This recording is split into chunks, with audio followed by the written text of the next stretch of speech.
During this time, my goals are going to be to talk about the phenomenon that we may share in part with other animals, and our language, and that is emotion.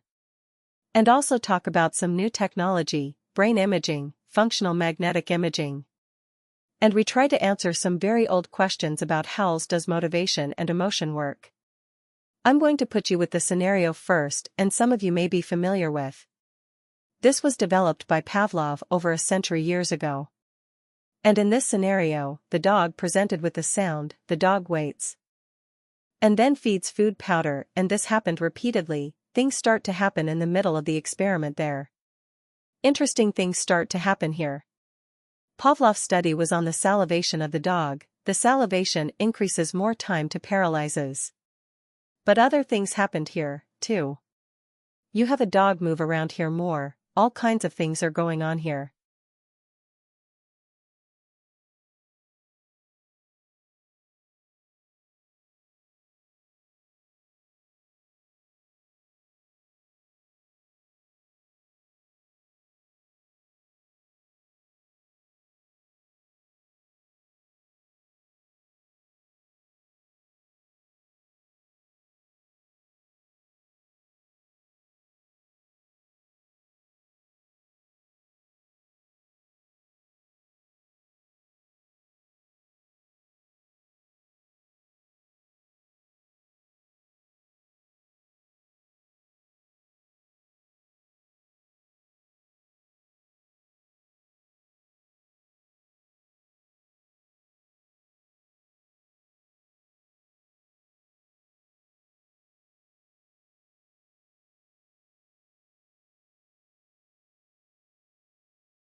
Today we're going to recount heroic tales of superhuman feats of strength, when in the face of disaster, some people are said to have summoned up incredible physical power to lift a car off of an accident victim, move giant rocks, or like Big John of Song, single-handedly hold up a collapsing beam to let the other miners escape.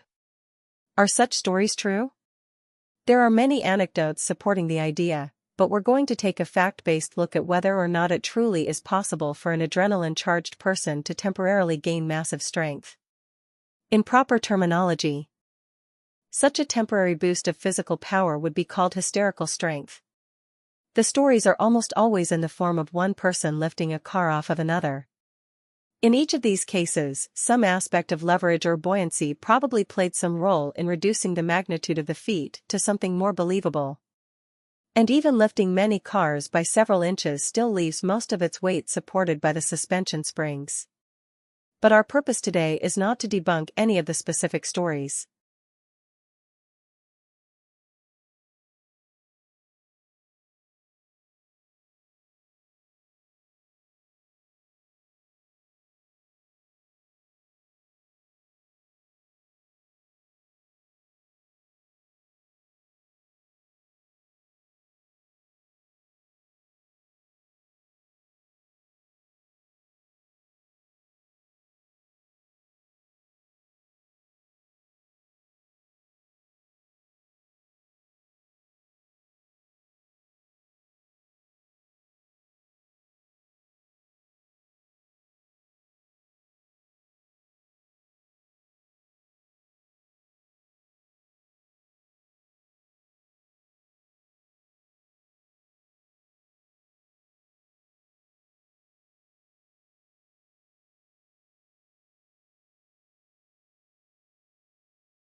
For better or worse, we live in a world profoundly affected by Sigmund Freud.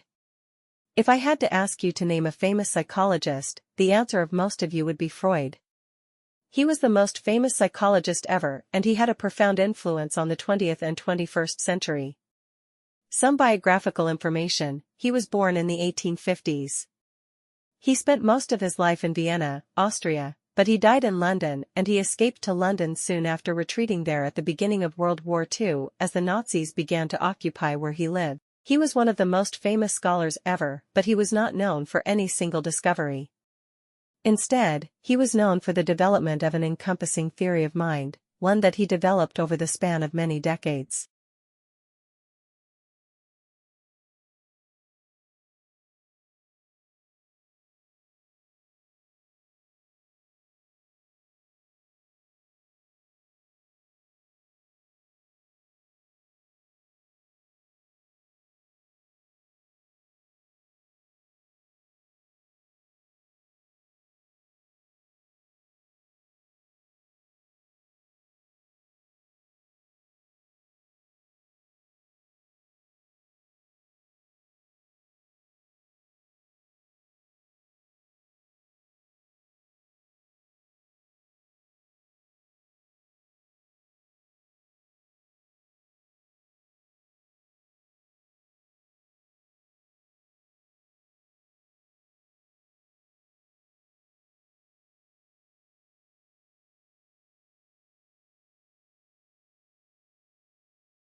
All of my research and that I conducted was my 60-plus graduate students, was motivated by their need to learn, so that we can teach.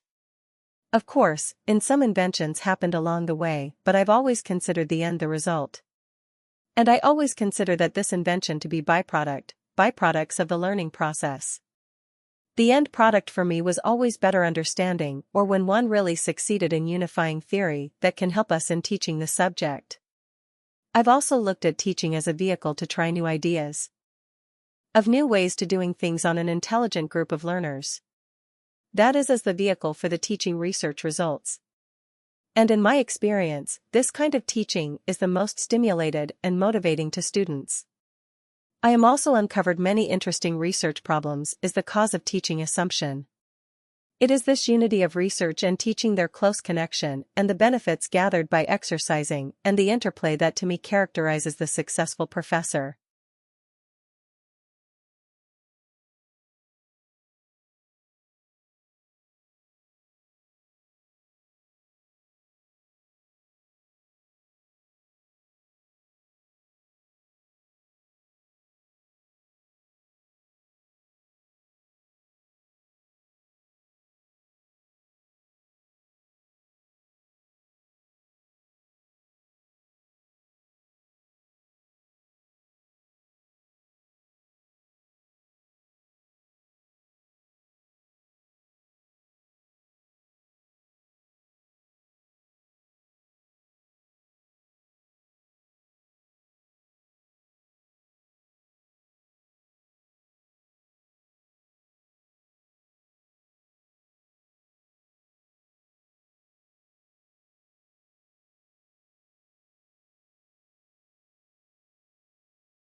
The Earth's temperature is rising.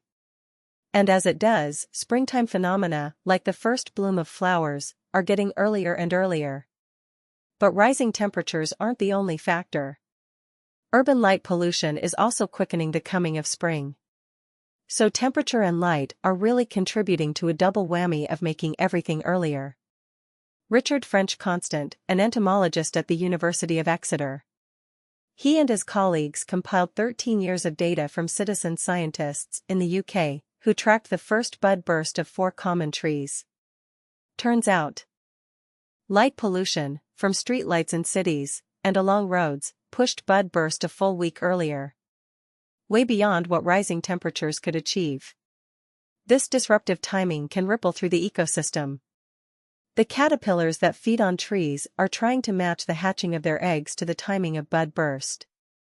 Because the caterpillars want to feed on the juiciest and least chemically protected leaves. And it's not just the caterpillars, of course, that are important.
In developing the screen and working with kids in the schools and in the classrooms, it's really helped us make the Chowk something that's usable by the children themselves. They've informed us massively on how it needs to work, and they've given their opinions on colors and designs. And just the feedback they've given to us has been just marvelous. It's just so enriching, and it's really inspiring to actually work with these kids, particularly when you can provide them with an ability to start to playing their own music as opposed to just taking part through listening to other musicians and really learning from. In today's lecture, I'm going to talk about changes in air pollution since the middle of the last century and what has created these changes. So, by the 1950s, air pollution was very visible with frequent thick black fogs known as smogs in many large cities around the world.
But the knock-on effect is on nesting birds, which are also trying to hatch their chicks at the same time that there's the maximum number of caterpillars.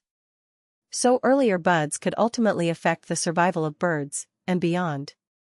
The findings are in the Proceedings of the Royal Society B. The world's becoming increasingly urbanized, and light pollution is growing, which French Constant says could trick trees into budding earlier and earlier. But smarter lighting, like LEDs that dial down certain wavelengths, could help. Perhaps the exciting thing is, if we understand more about how light affects this bud burst, we might be able to devise smarter sort of street lighting that has less red components, and therefore less early bud burst. Thus keeping springtime an actual springtime phenomenon.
In 1943, what became known as the Green Revolution began when Mexico, unable to feed its growing population, shouted for help. Within a few years, the Ford and Rockefeller Foundations founded the International Rice Research Institute in Asia, and by 1962, a new strain of rice called IR8 was feeding people all over the world. IR8 was the first really big modified crop to make a real impact on world hunger. In 1962, the technology did not yet exist to directly manipulate the genes of plants. And so IR8 was created by carefully crossing existing varieties, selecting the best from each generation, further modifying them, and finally finding the best. Here is the power of modified crops. IR8, with no fertilizer, straight out of the box, produced 5 times the yield of traditional rice varieties. In optimal conditions with nitrogen, it produced 10 times the yield of traditional varieties. By 1980, IR36 resisted pests and grew fast enough to allow 2 crops a year instead of just one, doubling the yield. And by 1990, using more advanced genetic manipulation techniques, IR72 was outperforming even IR36. The Green Revolution saw worldwide crop yields explode from 1960 through 2000.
So, when we talk about the polar regions, just to clarify exactly what we mean.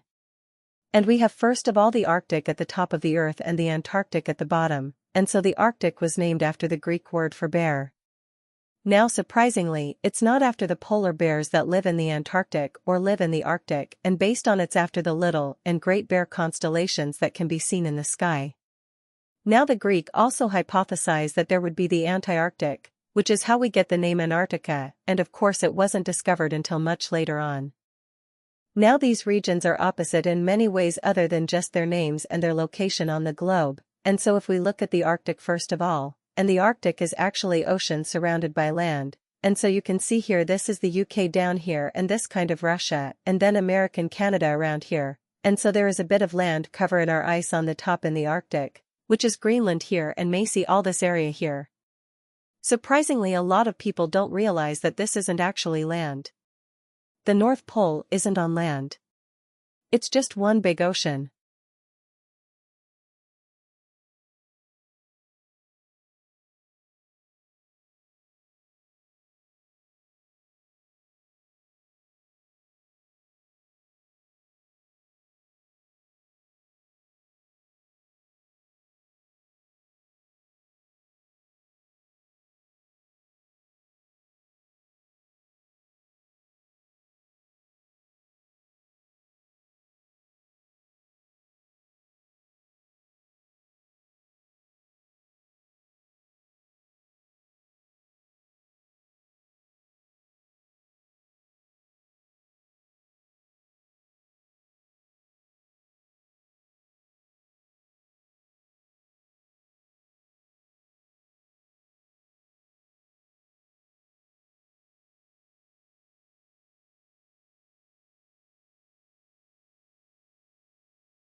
I have said before that you can't have a civilization that doesn't have art. When we think about the great civilizations historically, all of them had great production of culture and art, because a society has to be able to observe itself. And the sophistication of the great civilizations were their ability to look at themselves, and what allows a society to do that. Are the producers of art and culture mirror back to the core of the society? Exactly what is being produced at that moment. How people are thinking of themselves, and how individuals are relating to the social structure at that time. Art is the vehicle through which we understand that. Were you to take away art? What would be that mirror? How would we see what we are about? How would we understand what was going on in Paris at the time of the Impressionists, when people were learning to see in a completely different way? Pre-cinematograph appear, all of these things are just emerging, and here are people looking at the world in a very different way, which was considered so radical at the time.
There is a picture, sort of artist's impression, before the space age of what Venus might be like on its surface, and so this was looking at the planet Venus. It was science fiction and science fact all the way up to 56 before the start of the space age, but it wasn't completely disproved, this idea of a really sort of ush environment on Venus until 1967, which is when the first measurements in detail were done at Venus. So Mariner 4 and Mariner 5 confirmed the feeling from an earlier space mission that in fact the surface of Venus was not like this at all, but extremely hot and also that the clouds were made of sulfuric acid, so there wasn't a nice water cycle like is going on in this picture, and so that it had to wait for these in situ measurements by spacecraft to actually do that, and so Venus turned out not to be quite as Earth-like as we thought, and I'll sort of tell you about some of the latest results from Venus Express, which there are some Earth-like features, but to a large extent, it's not like the Earth. Okay, so a brief comparison between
this is a kind of object that you're probably all familiar with when you had the term robot, but I'm going to show you the very, very first robots.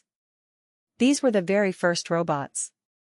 They were characters in a play in the 1920s called Rossum's Universal Robots, and the play was written by Czech writer called Karel Čapek. And basically, these robots, people tend to think of robots as kind of cute cuddly toys or, Hollywood depictions kind of devoid of politics.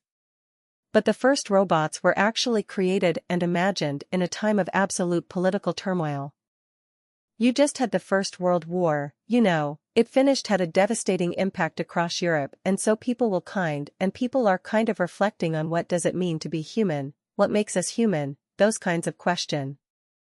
And this kind of context is what inspired Čapek to kind of write this play.